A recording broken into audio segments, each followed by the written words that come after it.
Thank you, Deputy Chairman, sir, for giving me this opportunity to speak on the bill.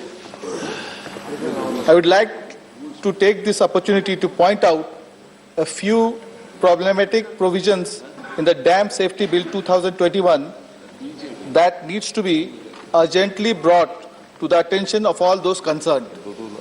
So, based on the data available from the National Register of Large Dams 2019, there are 5,344 large dams in the country. Of these, 293 dams are over 100-year-old and 1,041 are between 50 and 100-year-old. While this does not necessitate urgent measures to ensure the safe functioning of these river valley projects, the peculiar way in which the Dam Safety Bill 2019 has been framed needs serious scrutiny. Sir, the bill provides for surveillance, inspection, operation and maintenance of all specified dams in the country. Specified dams are those which satisfy a few structural criteria. It calls for the establishment of two bodies at national and state levels to formulate and execute policies, resolve conflicts between states, and so on within their respective jurisdictions. The Central Water Commission has noted that the functioning of dam safety organization in various states is subpar and needs urgent intervention. However, the Dam Safety Bill in its current form is replete with many contentious clauses, namely, firstly, sir, subjects such as water supply, irrigation, and canals, embankments, water storage, and water power fall under the state list in the Constitution as per the entry 17. The central government as per entry 56 can legislate on subjects such as interstate rivers and river valleys only if such legislation has been declared to be in the public interest.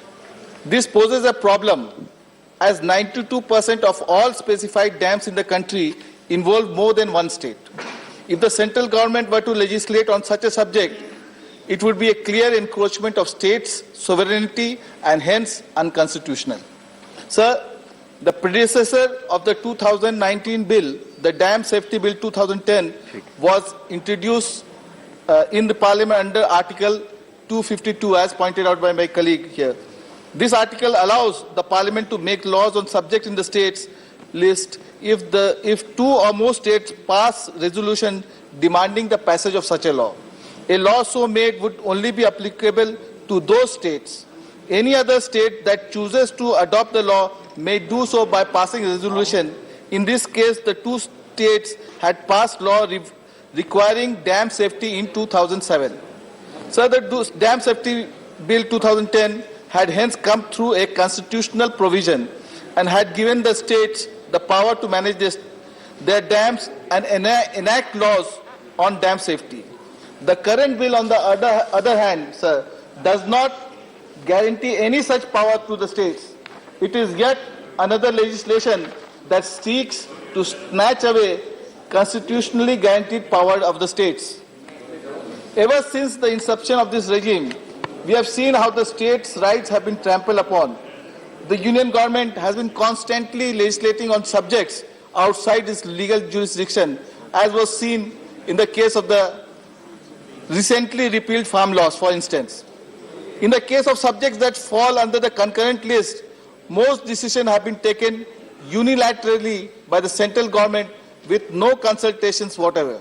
Secondly, sir, the provision to have a representative of the Central Water Commission as a member of the NCDS, that is the regulatory body, would mean that the CWC will function both as an advisor and regulator, which is impermissible under the Constitution according to the Supreme Court.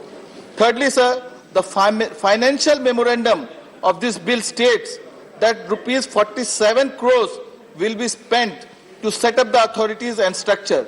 It is completely silent on the flow of funds to the states. This effectively means that the states will have to pay while the center will merely give the directions.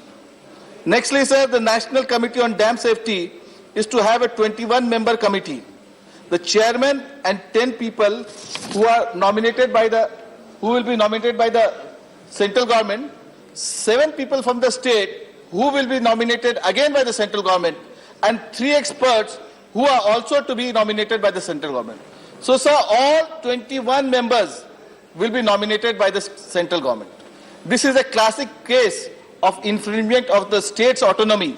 Every single state in which a large dam exists should have the full freedom to nominate the members to the committee as per their wish.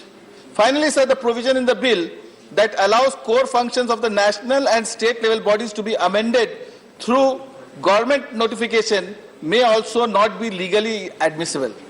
The Dam Safety Bill 2019 is without doubt unconstitutional and clearly yet another attempt to encroach upon the sovereignty of the states and violates upon the principles of federalism.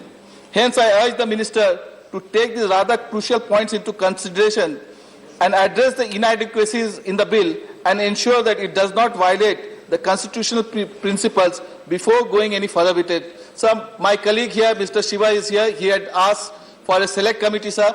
We endorse his view, and since it is such a contentious bill, we ask that it should go to a select committee so it can be studied further before it can be brought to the House. Thank you, sir.